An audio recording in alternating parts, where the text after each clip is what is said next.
Hey, did you know there's a lot more going on right now at our websites? Are you watching all 4 of them? If not, check them out. There's a list right here. We got 3 YouTube channels and 1 audio-only channel for your enjoyment. So come on, dig in, and see all the stuff we do here at the North American Snow Queen Palace.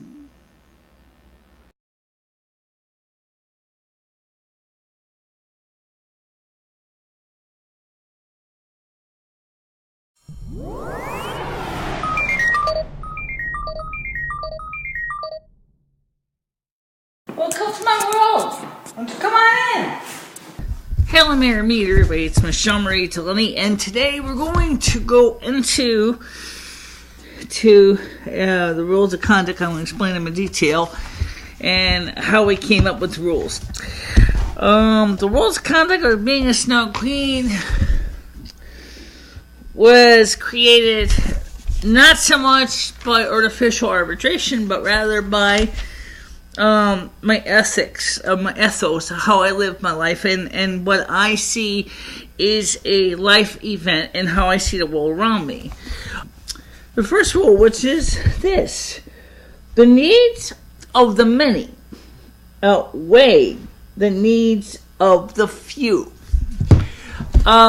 In Star Trek, that was mentioned a lot by Surak and the teachings of Surak, which Mr. Spock lived by.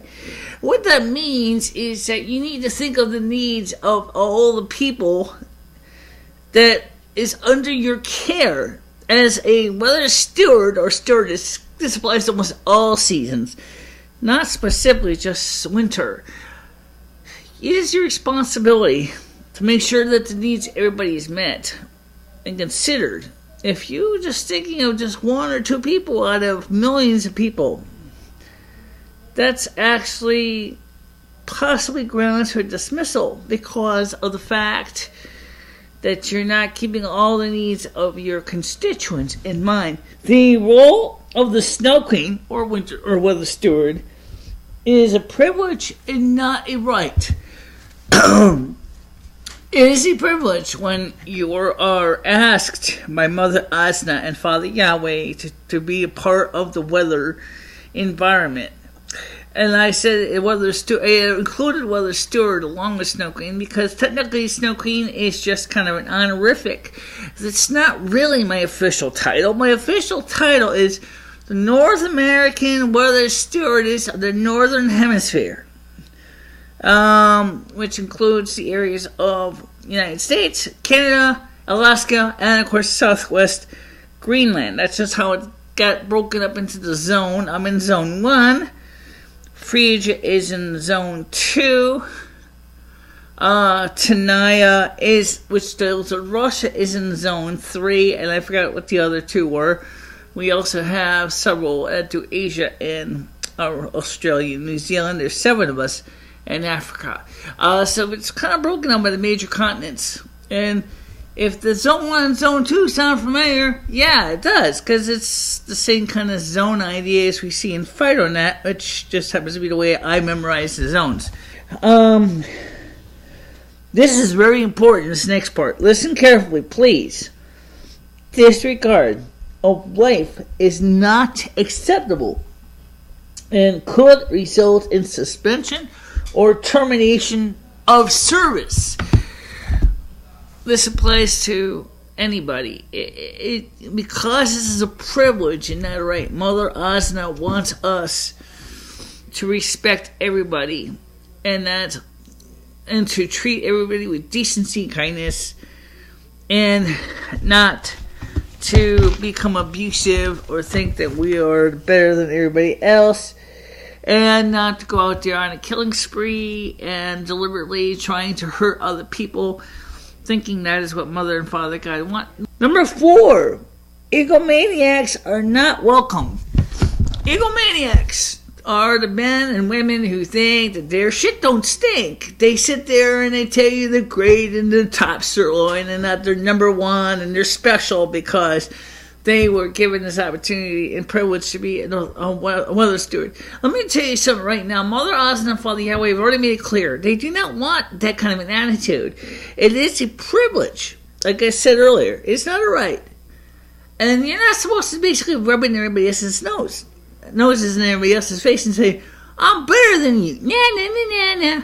You do that, you will also be discharged from your duties. That's what happened to Alexander Voskov of Russia. Don't be like Alexander Voskov. Don't get discharged because you get an inflated ego.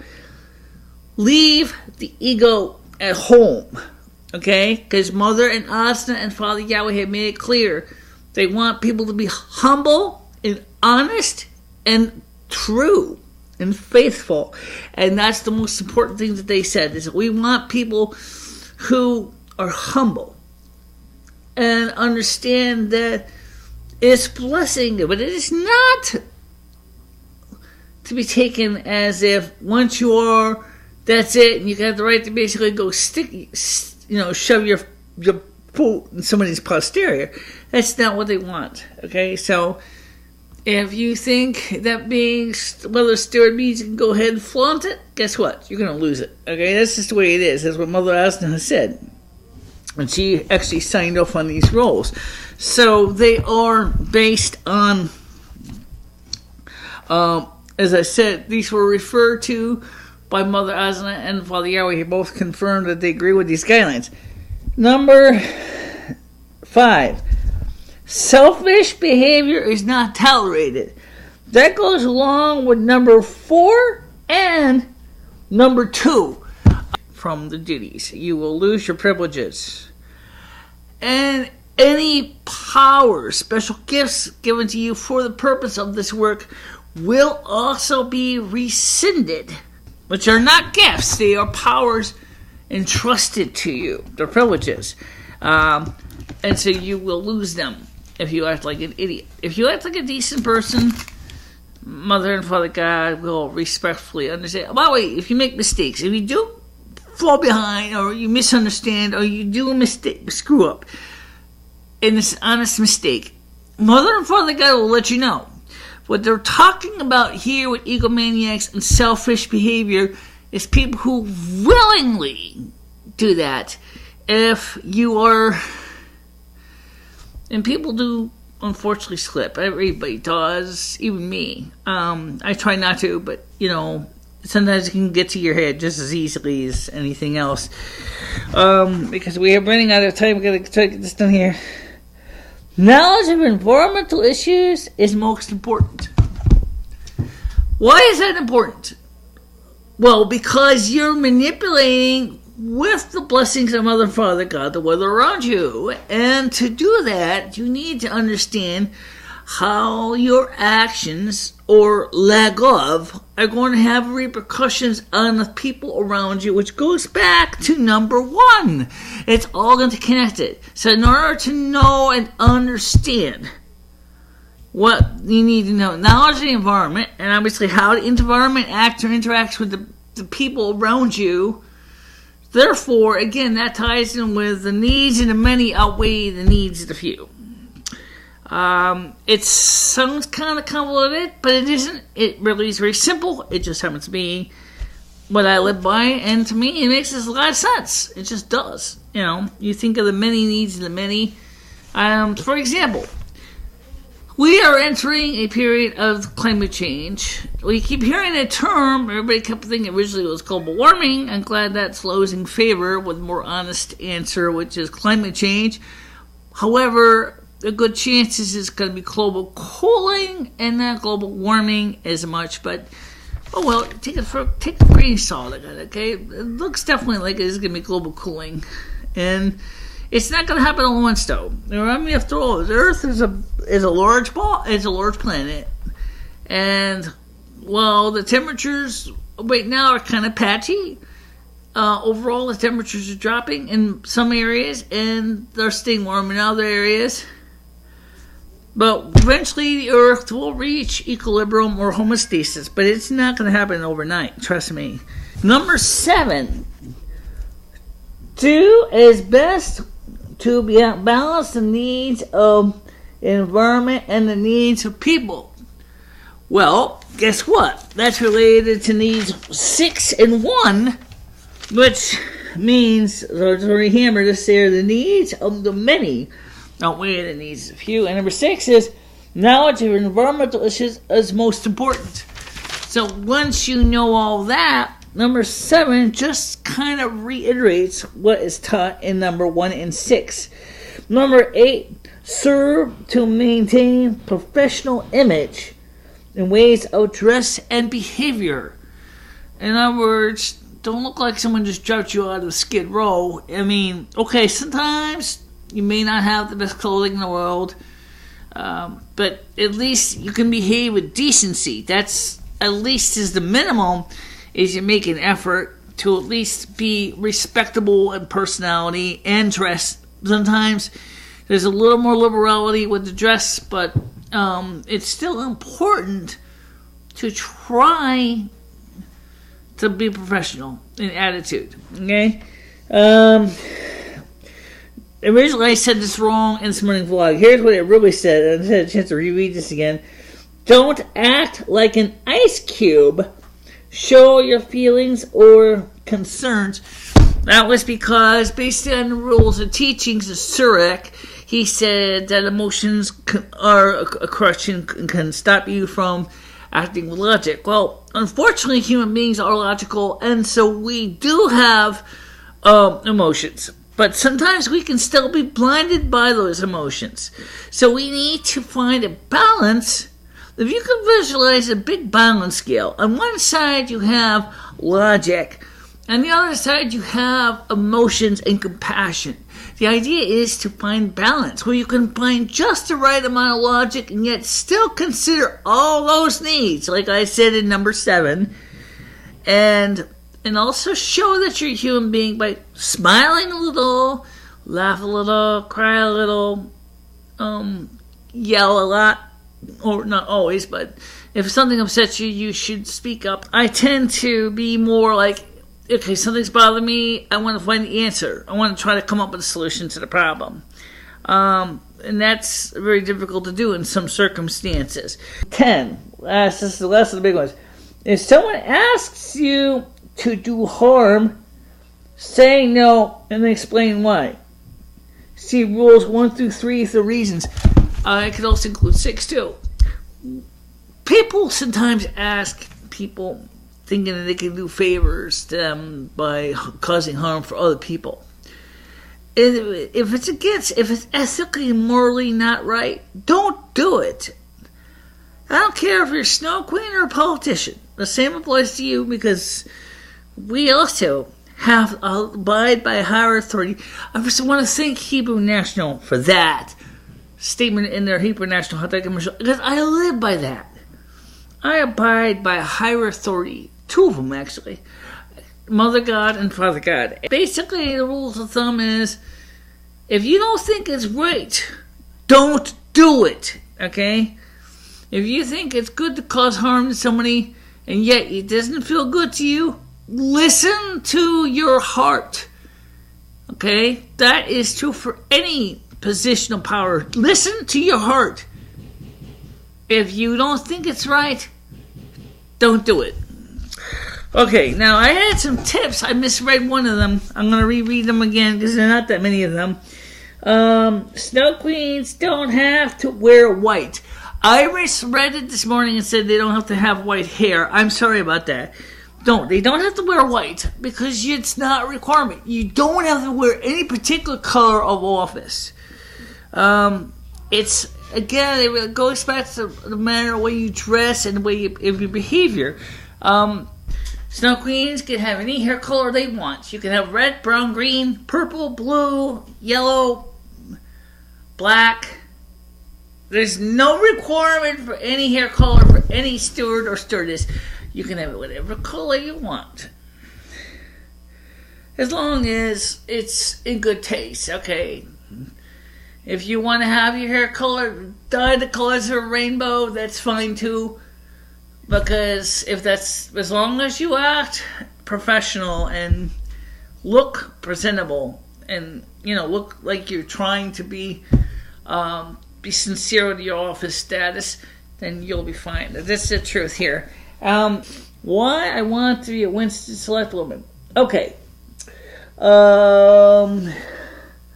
First of all, I want to be a Winsted Selectwoman because I think that there's been a lot of lack of empathy for the lower income groups that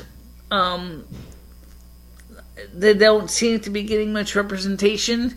They seem to be, it's the well-to-do that and the upper-ups that seem to get more of the respect. And I want to work for the people to give them a voice into politics and to allow their needs and their concerns to be addressed by the Board of Selectmen. I think that one of the things that Winston needs is we got to stop acting like the down and outs are not important to Winston's economy. Everybody is important to the economy, and they are just as important because they buy goods and services in town.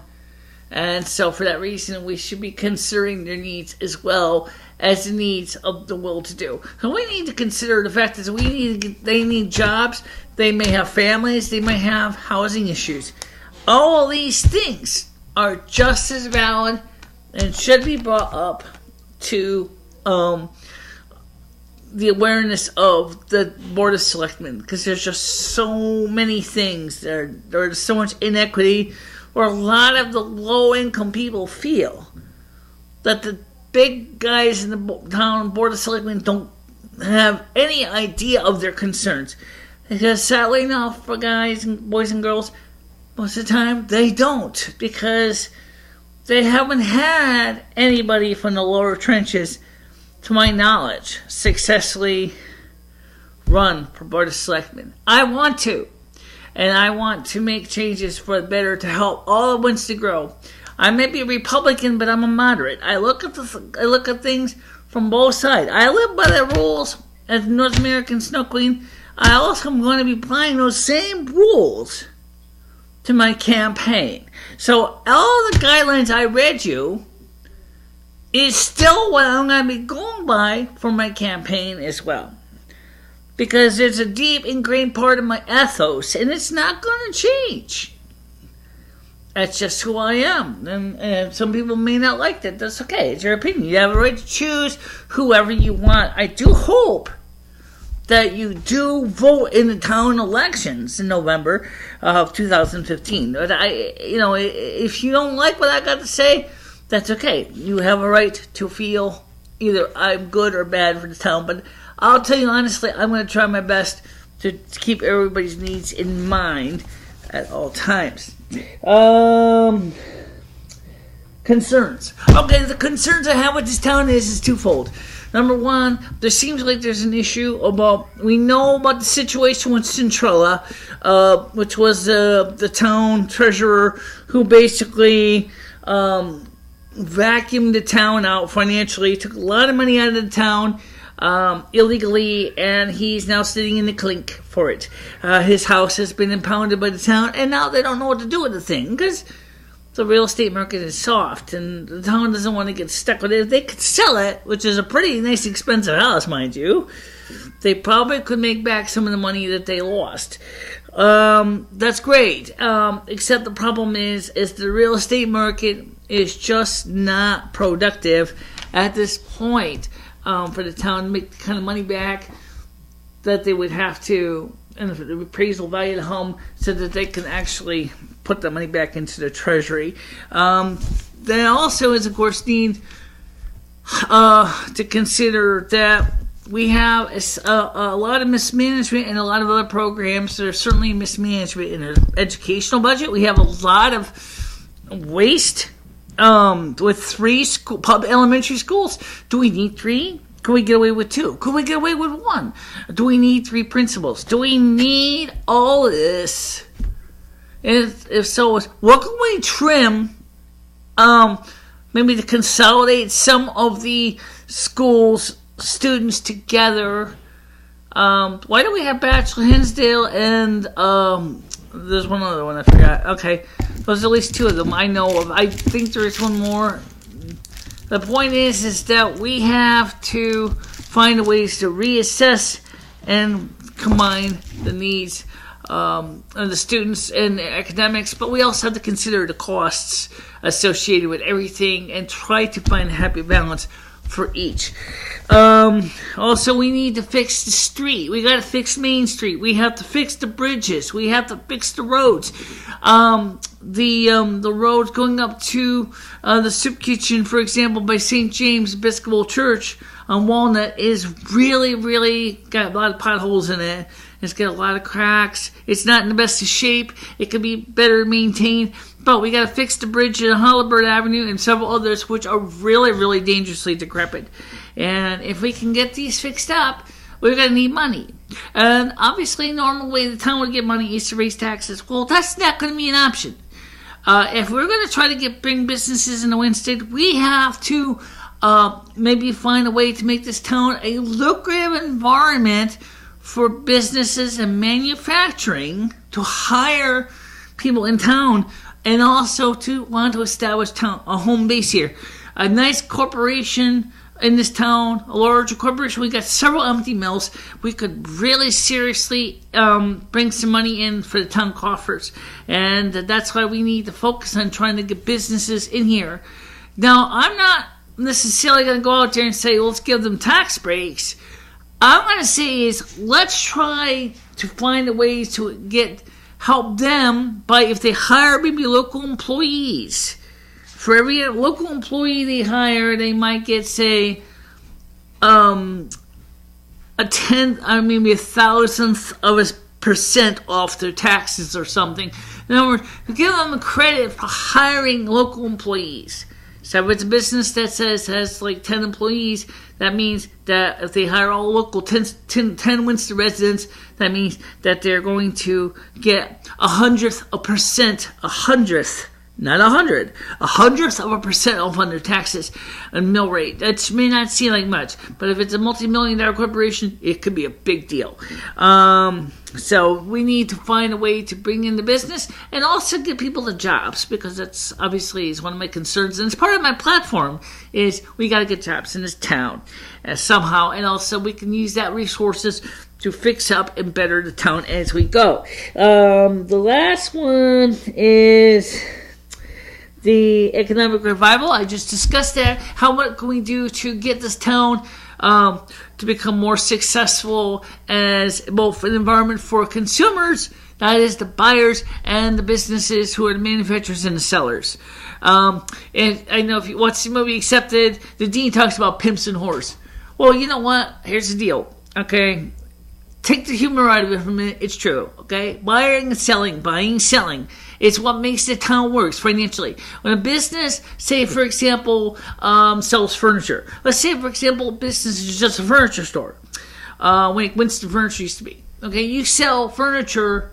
Every couch, every sofa, every end table you sell means that they are making income, and that income means that they pay town taxes, and that town taxes is going to help Winsted recover, even if it is just a tiny drop in the bucket. Because remember, enough drops in the bucket still makes a full bucket of water. Okay, it's definitely true. So yes, I want to see the town recover. Then the money that we're going to be saving or earning, we can use to better the local economy and to invest in better schools and invest in better educational programs to make them and give people in this town something everybody wants, a job where they can feel like there's something important.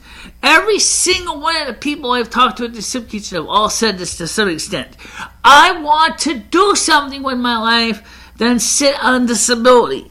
I agree with them 100%. But we can't stop social insecurity from acting like it is. But we can do is to bring people an opportunity to do more than sit on their fat ass. And to do that, we need to give them the opportunity to want to do more. Of course, the Constitution says, well, if they want to or not, pursuit of happiness, yada, yada, yada, yada. Okay, fine. Look, here's the deal. If you want a job, you can have a job. But the idea is I want to help the people who want to do more than sit on their back sides. But please don't forget to, if you're watching this on Cable 13, all this program is being simulcasted on 3 different feeds at the same time today. So I don't have to rehash it 3 separate ways. Okay? On Cable 13, you can always go onto the YouTube page on Welcome to My World and comment there. It's http://www.user.com/NASQ. Welcome to my world. There's no spaces there. It's all one word. Hit enter, and I'll bring you right to the cable channel uploads for YouTube, so you can watch the videos there too. So if you missed last week's or something and you want to go back and watch it again, there it is. Okay, it's original unedited form, so you can watch it. It was originally recorded in PAL. Likewise, if you have a chance, check out the Your Listing page, www.yourlisten.com/BICHELA. The video audio will be there. And of course, this is also going to be on my YouTube channel, my main channel, at www.youtube.com/USERBICHELA4. And with all of those feeds, you can comment in the comment sections below. All of them have that. Subscribe to all of them if you can. They're all free and they're all open to the public. Share with your friends and enemies. I always say that because if you have enemies, they should enjoy them too. If they don't, well, that's fine. That's their problem. Okay, I'm not going to stop them from enjoying them or not enjoying them, but they might like it. And then maybe they might want to start a conversation with you. Maybe they might want to become your friends. You never know. And for now, that's it. So, talk to you soon. Stay safe, stay warm, stay dry, and keep the faith. Okay? Bye-bye.